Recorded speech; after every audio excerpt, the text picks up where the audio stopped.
اب پھر انہوں نے بڑے تم تراک سے یہ حلف لیا ہے صدارت کا، اور بڑا پرجوش ان کا استقبال کیا گیا ہے ایوان صدر میں۔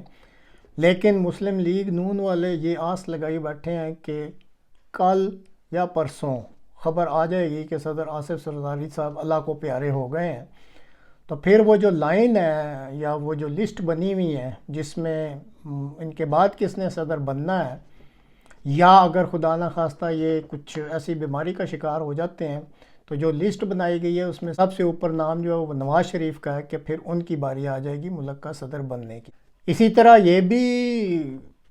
کنفرم تو کوئی نہیں کرتا، لیکن بہرحال یہ خبر ہے کہ ڈنڈے والی سرکار کی مرضی یہ ہے کہ پہلے 2 سال شہباز شریف صاحب وزارت عظمیٰ کے مزے لیں گے، اور اس کے بعد پھر بلاول بھٹو صاحب کو یہ بتا دیا گیا ہے کہ اگلے 3 سال آپ تیاری پکڑیں، آپ وزیر اعظم ہوں گے۔ پچھلے ایک پروگرام میں یہ بات کی تھی کہ موجودہ یہ جو لیفٹیننٹ جنرل ندیم انجم صاحب ہیں جو کہ DGISI ہیں، ان کو سروس میں ایکسٹینشن دی گئی تھی، اور بہرحال کوئی اختلافات تھے ان کے اور چیف آف آرمی سٹاف کے درمیان، تو اس لیے ان کو فارغ کرنے کا فیصلہ کر دیا گیا تھا، اور یہ بات ایک پروگرام میں چند روز پہلے بتا دی گئی تھی۔ تو انہوں نے اس شرط پہ اب یہ اپنا عہدہ چھوڑنے کا عندیہ دیا ہے کہ ان کو امریکہ کی جو ہے وہ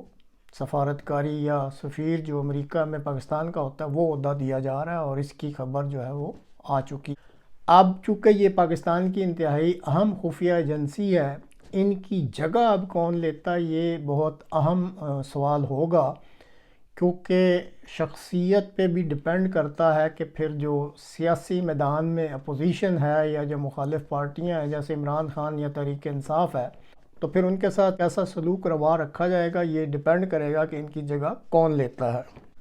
اب دیکھا جائے تو یہ حقیقت ہے کہ مینڈیٹ حکمرانی کا بہرحال تحریک انصاف کو دیا گیا تھا عوام کی طرف سے، لیکن ان کا جو سربراہ ہے وہ اس وقت جیل میں پڑا ہے، اور باہر جو جن کے پاس مینڈیٹ نہیں ہے وہ ڈنڈے والی سرکار کی حمایت سے اس وقت جو ہے حکمرانی کے مزے لوٹ رہے ہیں۔ لیکن کہتے ہیں کہ یہ تو سارا کچھ بہرحال عوام پہ ڈپینڈ کرتا ہے، جو اس ملک کی عوام الناس ہے اور جس نے یہ ووٹ دیے تھے ان کا یہ حق ہے کہ اگر وہ چاہتے ہیں کہ جن کو انہوں نے ووٹ دیے تھے وہ حکمرانی کریں، تو ان عوام کو پھر باہر نکل کر اپنا جو حق ہے اس کو دوبارہ حاصل کرنا ہوگا، اور اس کام کے لیے بہرحال بہت زیادہ محنت کرنی پڑتی ہے۔ مجھے یاد ہے کہ جب ایوب رجیم کے خلاف یہ احتجاج ہونے شروع ہوئے تھے تو اس وقت جو ہراول دستہ تھا وہ طلباء کا تھا،